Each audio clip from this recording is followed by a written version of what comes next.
नमस्कार साथियों, कस्तूरी देवी कॉलेज की ऑनलाइन क्लासों में आपका हार्दिक स्वागत है।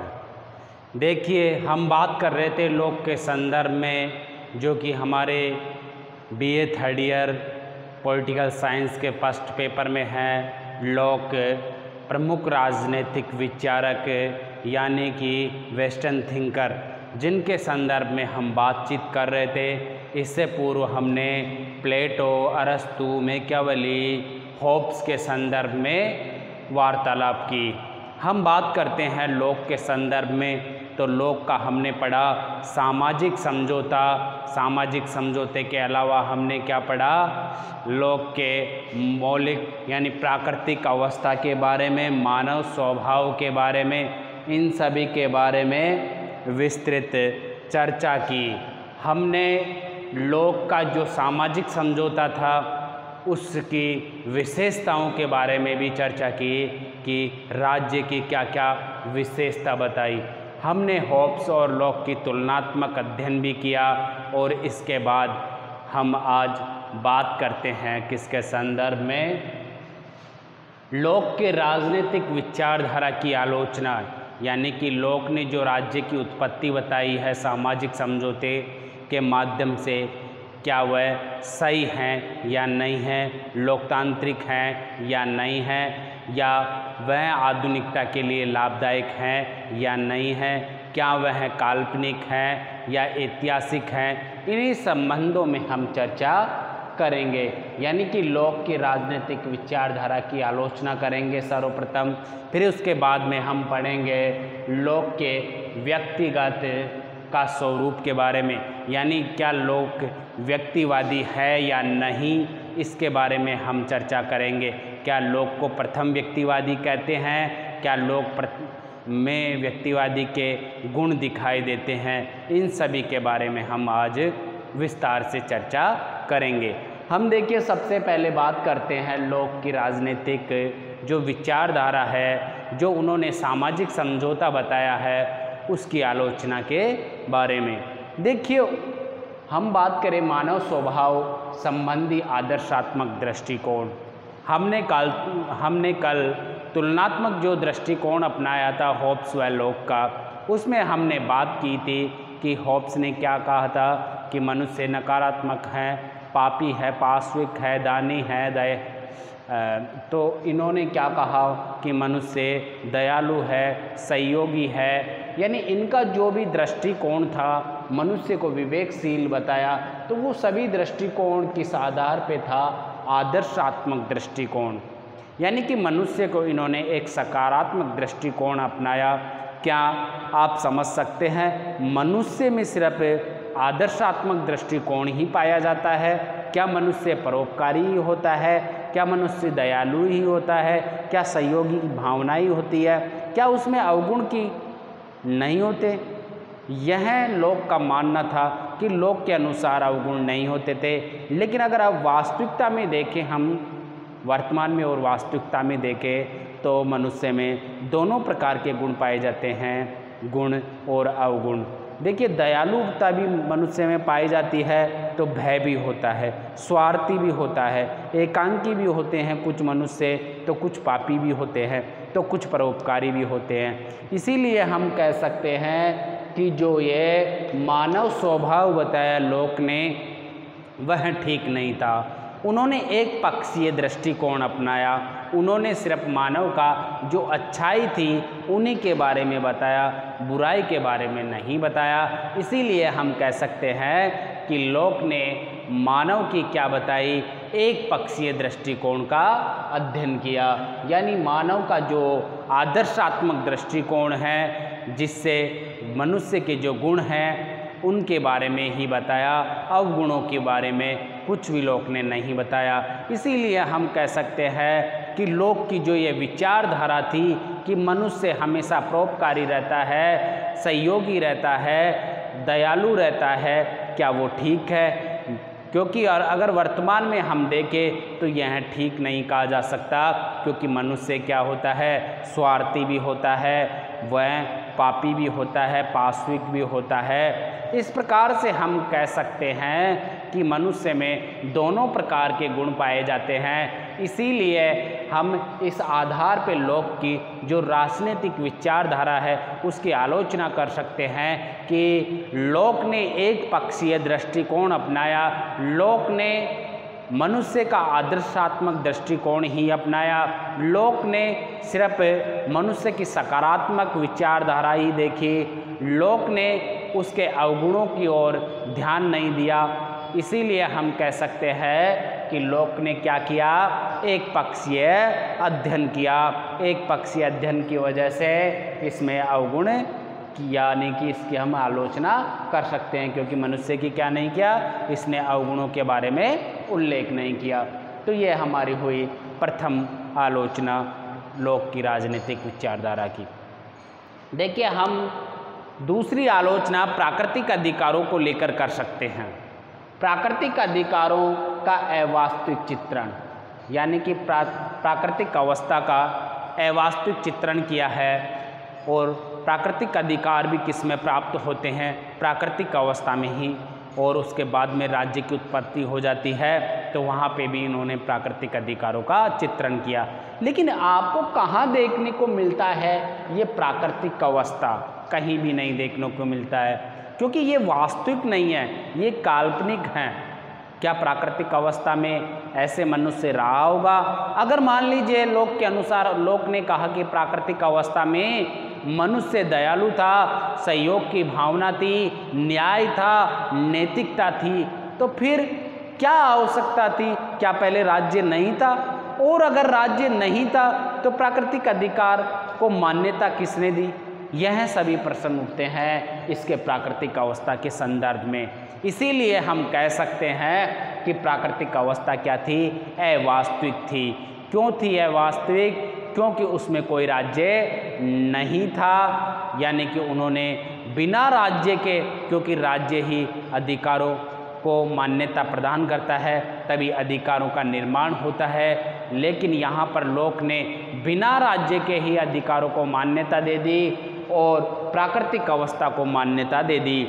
यानी प्राकृतिक अवस्था में इन्होंने कहा कि ना तो कोई किसी से झगड़ा करता, सब सहयोग की भावना थी। क्या यह ठीक हो सकता है? नहीं। प्राकृतिक अवस्था एक काल्पनिक अवस्था थी और उस काल्पनिक अवस्था में लोक ने किस प्रकार सोचा? लोक ने सोचा मनुष्य के बारे में, एक सकारात्मक दृष्टिकोण के बारे में। तो हम प्राकृतिक अवस्था के संदर्भ में हम ये कह सकते हैं कि लोक ने अवास्तविकता का चित्रण किया। हम बात करें तीसरे टॉपिक के बारे में, संपत्ति के संबंध में भ्रांति की धारणा। संपत्ति के संबंध में भ्रांति देखिए किस प्रकार इन्होंने, लोक ने कहा कि व्यक्तिगत संपत्ति, यानी इन्होंने पूंजीवाद को बहुत ज़्यादा महत्व दिया। लोक ने कहा कि संपत्ति का अधिकार तो एक बहुत क्या है, महत्वपूर्ण अधिकार है। लेकिन मेरा मानना है कि संपत्ति का अधिकार राज्य द्वारा निर्मित होता है, ना कि प्राकृतिक अधिकार। यहाँ पर जो इन्होंने पूंजीवाद का समर्थन किया है, इससे समाजवाद, इसमें परोपकार की भावना व्याप्त नहीं होती। क्योंकि एक ओर तो ये करते हैं पूंजीवाद की बात और दूसरी ओर करते हैं कि समाज में सहयोग की बात। तो क्या दोनों एक दूसरे में टकराव की स्थिति उत्पन्न करती है? तो यहाँ पर हम कह सकते हैं कि जो लोक ने संपत्ति यानी कि पूंजीवाद का जो समर्थन किया वो गलत था। क्योंकि ये एक तरफ तो पूंजीवाद का समर्थन करते हैं और दूसरी ओर समाजवाद का, परोपकार की भावना का।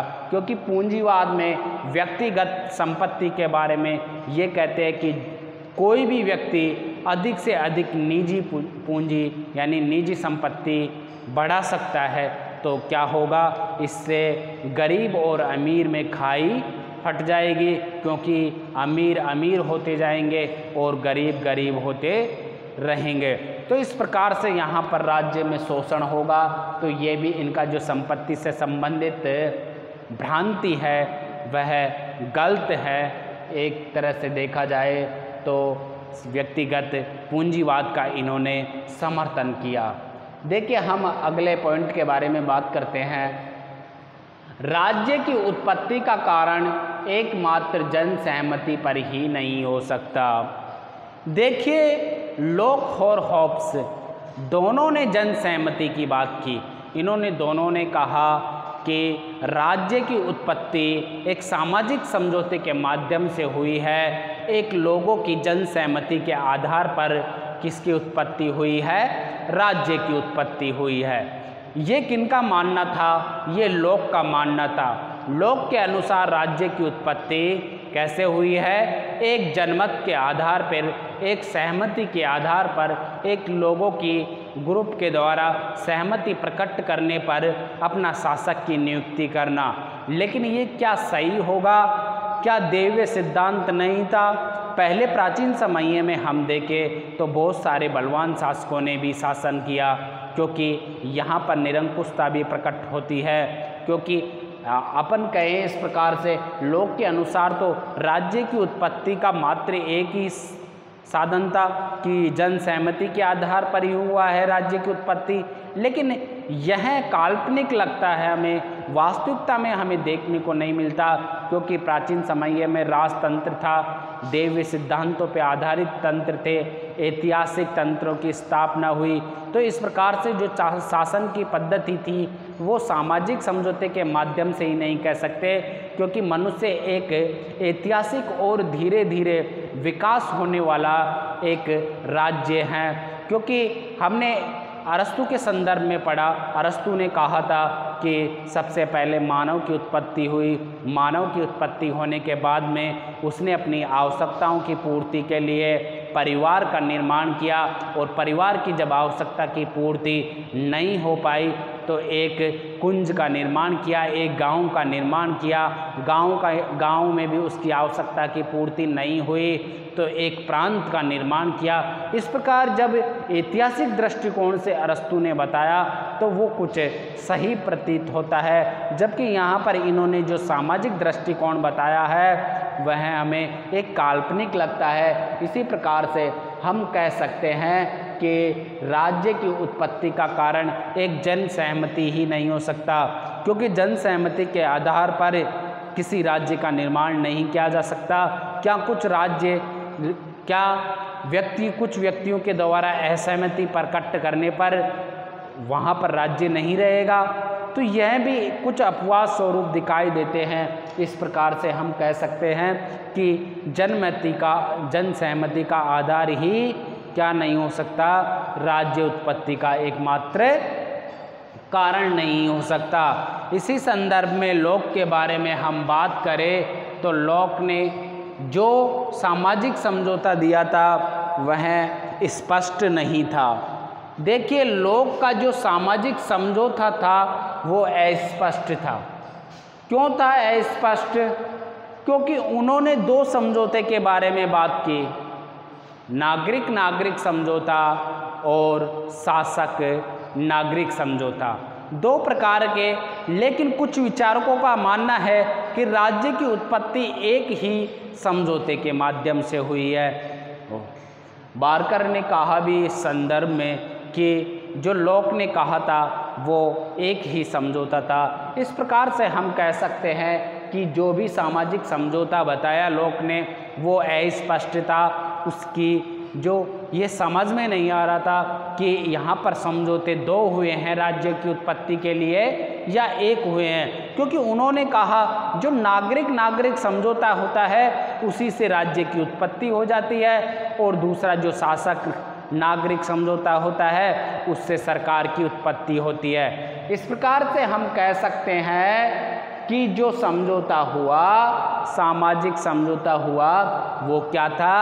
अस्पष्ट था। किस प्रकार का था? अस्पष्ट होने के कारण हम उसे नहीं मान सकते।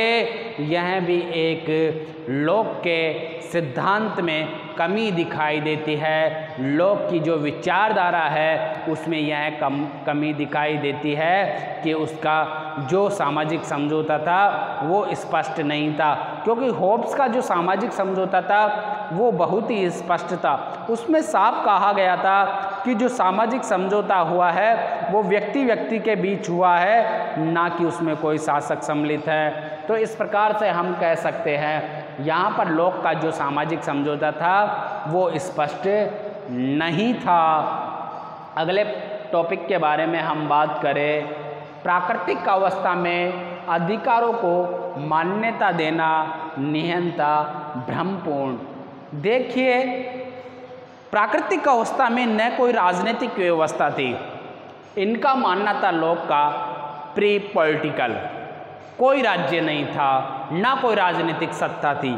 तो क्या बिना राजनीतिक सत्ता के कोई मान्यता दे सकता है अधिकारों को? नहीं, क्योंकि अगर अधिकारों का उल्लंघन करते हैं तो क्या कोई दंडित करेगा? हनन करने पर कोई दंडित करेगा? नहीं।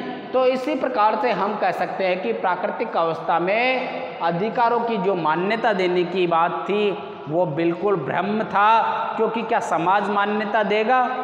अरे किसी भी अभी हमें कोई मौलिक अधिकार दे दिया जाए, आम जनताई सहमति के आधार पर, या हम मान लें कि हमारी प्राकृतिक अधिकार हैं कुछ अधिकार, बिना राज्य के यानी बिना राष्ट्र की मान्यता के क्या हमारे अधिकार हो सकते हैं?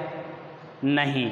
तो इसी प्रकार यही आलोचकों का कहना है, यही विचारकों का कहना है लोक के संदर्भ में कि लोक ने जो प्राकृतिक अवस्था बताई, जो प्राकृतिक अवस्था संबंधी धारणा बताई, उसमें अधिकार कहाँ से मान्यता मिली अधिकारों को? जो उन्होंने 3 प्रकार के अधिकार बताए, लाइफ, लिबर्टी और प्रॉपर्टी, उन अधिकारों को मान्यता कहाँ से मिली, यह कहा कुछ आलोचकों ने। तो इस प्रकार से हम कह सकते हैं कि प्राकृतिक अवस्था में क्या था? अधिकारों को मान्यता देना एक भ्रम था, सिर्फ क्या था? एक भ्रम, क्योंकि अधिकारों को मान्यता देने के लिए एक सरकार होने की आवश्यकता होती है, एक राज्य होने की आवश्यकता होती है। वहाँ पर परोपकार की भावना और न्याय होने से ही अधिकार प्राप्त नहीं होते। अधिकार प्राप्त करने के लिए उन्हें मान्यता समाज द्वारा मिलना आवश्यक होता है। एक कानूनी तौर पर, एक विधि के तौर पर अधिकारों को मान्यता मिलना अति आवश्यक है। इसी प्रकार से हम कह सकते हैं कि जो प्राकृतिक अवस्था में अधिकार दिए गए हैं वो पूर्ण रूप से एक भ्रम है, एक इनमें प्रमुख कमी है, यानी कि लोक का जो राजनीतिक विचार है उसमें यह एक क्या है? प्रमुख कमी है। हम देखते हैं अगले टॉपिक के बारे में, निरंतर क्रांति की आशंका। देखिए, लोक ने हमेशा लोगों को खुली छूट दी, यानी लोक ने कहा कि अगर शासक विरोध में कुछ काम करता है जनता के तो उन्हें यह स्वतंत्रता है कि वह क्या कर सकते हैं? क्रांति कर सकते हैं। ये किसका मानना है? यह लोक का मानना है। लोक के अनुसार क्रांति करने का अधिकार प्रत्येक नागरिक को होता है। अगर उसके प्राकृतिक अधिकारों का हनन होता है तो वह क्रांति कर सकता है। वह क्रांति के माध्यम से सत्ता परिवर्तित कर सकता है, सरकार को गिरा सकता है, सरकार को समाप्त कर सकता है, नवीन सरकार का निर्माण कर सकता है। ये किसका मानना था? लोक का। तो क्या इस प्रकार से अगर प्रत्येक व्यक्ति को लोक की तरह क्रांति करने का अधिकार दिया गया तो हमेशा किसकी संभावना रहेगी? क्रांति होने का। राज्य का कभी विकास ही नहीं हो पाएगा, क्योंकि हमेशा सरकार भयभीत रहेगी कि जनता क्या ना कर दे, जनता किसी भी प्रकार से क्रांति ना कर दे, विद्रोह ना कर दे।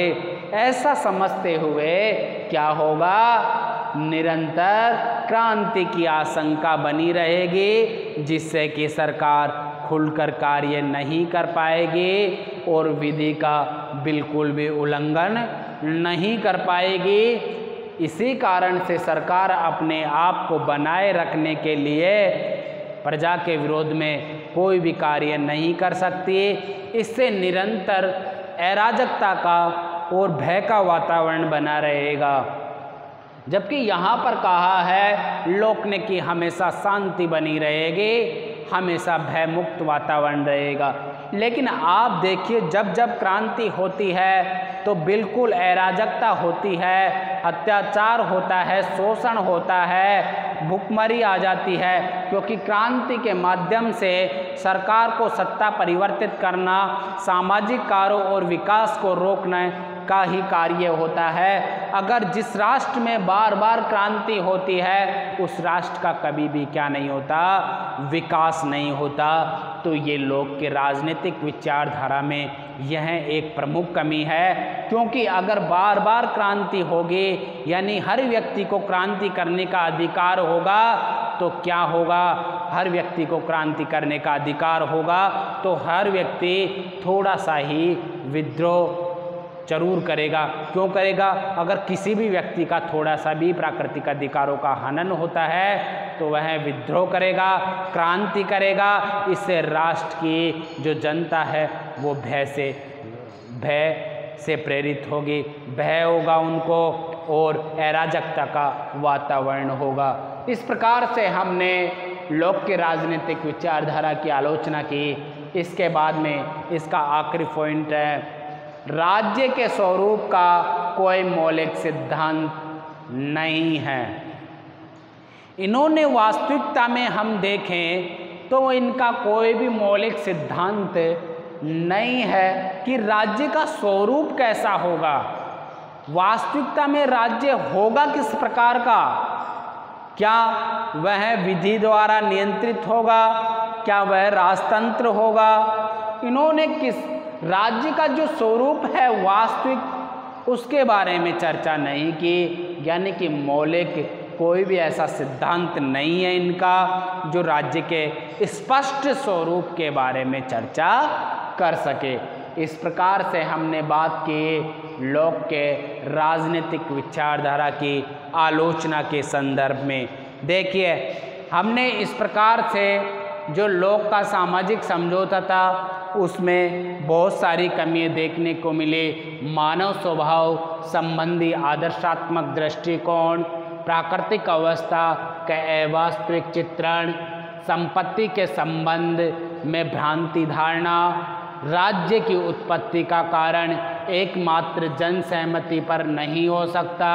लोक का सामाजिक समझौता क्या था? स्पष्ट था, स्पष्ट नहीं था। हम बात करें इनके प्राकृतिक अवस्था में अधिकारों को मान्यता देना क्या था? एक भ्रमपूर्ण था, क्योंकि उस समय ये क्या नहीं थी, कोई राज्य कोई संस्था नहीं थी, प्री पॉलिटिकल था, प्राक राजनीति थी। हम बात करें निरंतर क्रांति की आशंका, क्योंकि हर व्यक्ति को क्या दिया था इन्होंने? अधिकार दिया था विद्रोह करने की, इसलिए हमेशा क्या आशंका रहती थी? क्रांति होने की। इसी प्रकार राज्य का इन्होंने स्पष्ट क्या नहीं बताया? स्वरूप बताया। ऐसा कोई भी मौलिक सिद्धांत नहीं आया जिससे कि राज्य का स्पष्ट क्या बता सके? स्वरूप के बारे में चर्चा कर सके। हम बात करते हैं लोक के सिद्धांत के बाद में लोक के जो हमने आलोचना की उससे हमें यह निष्कर्ष निकलता है कि इसमें कमियां ही कमियां नहीं हैं। हमने इसकी विशेषता भी पढ़ी थी। तो निष्कर्ष यह निकलता है कि वास्तविक रूप में देखा जाए तो इन्होंने किसका खंडन किया था? लोक ने किसका खंडन किया था? दैवीय सिद्धांत का, प्राकृतिक सिद्धांत का, जो कि राज्य की उत्पत्ति बताए थे, ऐतिहासिक सिद्धांत, विकासवादी सिद्धांत, उन्हीं सभी सिद्धांतों का खंडन लोक ने किया था और एक काल्पनिक यानी एक आदर्श राज्य के निर्माण की नींव रखने का कार्य किया था। हम बात करें अब लोक के व्यक्तिवाद स्वरूप के बारे में, यानी कि राज्य का अधिकार व्यक्तियों की सहमति पर। व्यक्तिवादी किस प्रकार थे उसके बारे में हम बात करें कि क्या लोक एक व्यक्तिवादी था या नहीं। देखिए हम होब्स के संदर्भ में भी बात किए थे व्यक्तिवाद के संदर्भ में, और वहाँ पर निष्कर्ष निकला था कि होब्स प्रथम व्यक्तिवादी नहीं थे, क्योंकि उनमें व्यक्तिवाद के बहुत सारे गुण देखने को नहीं मिले। यहाँ पर हम बात करें लोक के संदर्भ में, तो कुछ विचारकों ने लोक को प्रथम व्यक्तिवादी माना, यानी कि व्यक्तिवाद का जनक किसे कहा जाता है? John Locke. जॉन लॉक को व्यक्तिवाद का जनक कहा जाता है, और लॉक के व्यक्तिवाद के स्वरूप के संदर्भ में आज हम चर्चा करते हैं। देखिए, प्रथम जो व्यक्तिवाद का गुण था उसके बारे में बात करें कि ऐसा क्या कारण था कि लोक को व्यक्तिवादी कहा गया। देखिए, जो इनकी विचारधारा थी उसमें राज्य का अधिकार व्यक्तियों की सहमति पर था, यानी कि जो राज्य को अधिकार प्राप्त थे वो सब किनकी सहमति पर था? व्यक्तियों की पर। यानी कि यहाँ पर इन्होंने व्यक्तियों को बहुत ज़्यादा क्या दिया? महत्व दिया। यानी कि राज्य से अधिक महत्व किसको दिया? व्यक्ति को दिया। यानी कि व्यक्तियों की सहमति के आधार पर ही राज्य को अधिकार प्राप्त हुए कानून निर्माण का। यानी कि यहाँ पर सबसे ज़्यादा महत्व किसको दिया गया? व्यक्ति को। तो हम कह सकते हैं कि लॉक एक व्यक्तिवादी था। इसी प्रकार से हम बात करें अगले पॉइंट की, राज्य का निर्माण का उद्देश्य व्यक्ति के अधिकारों की रक्षा करना।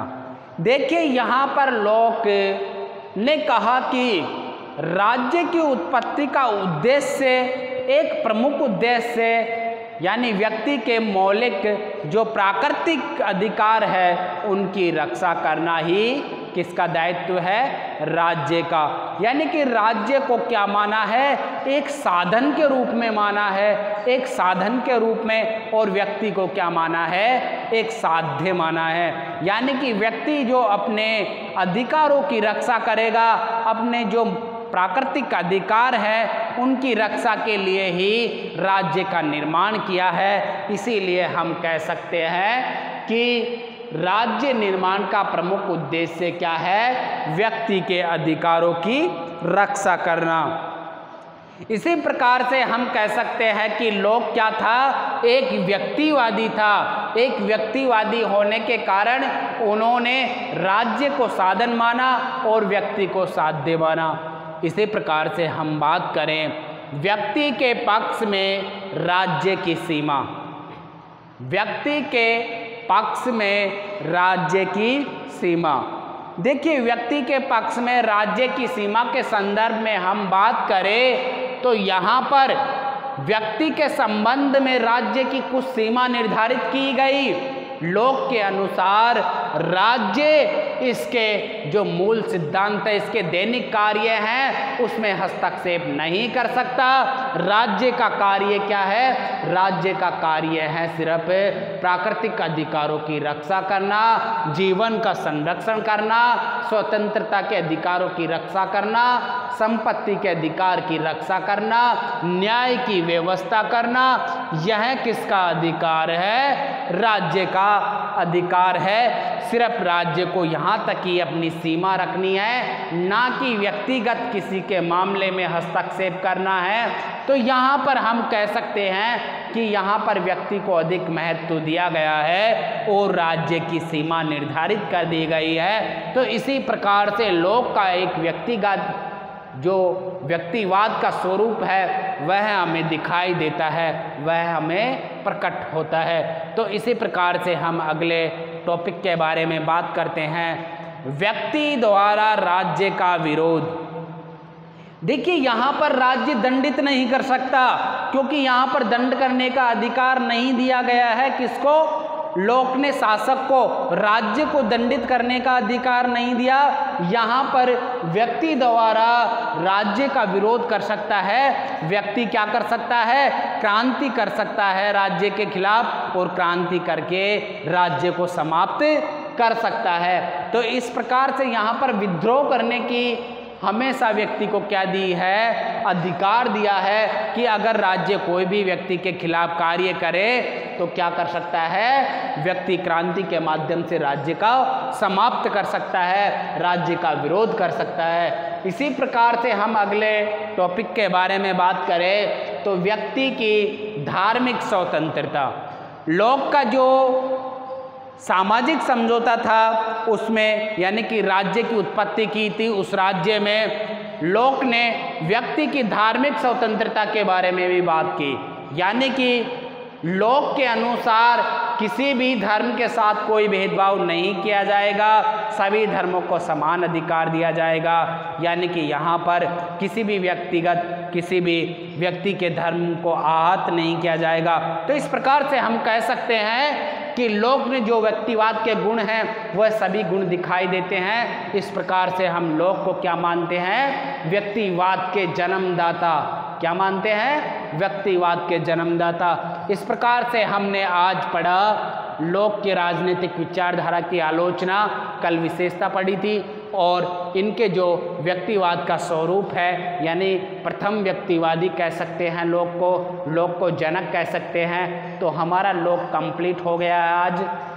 और अब नेक्स्ट क्लास में हम अगला टॉपिक बेंथम जो हमारे थिंकर हैं वेस्टर्न उपयोगितावाद के जनक, उनके बारे में चर्चा करेंगे। नमस्कार, धन्यवाद।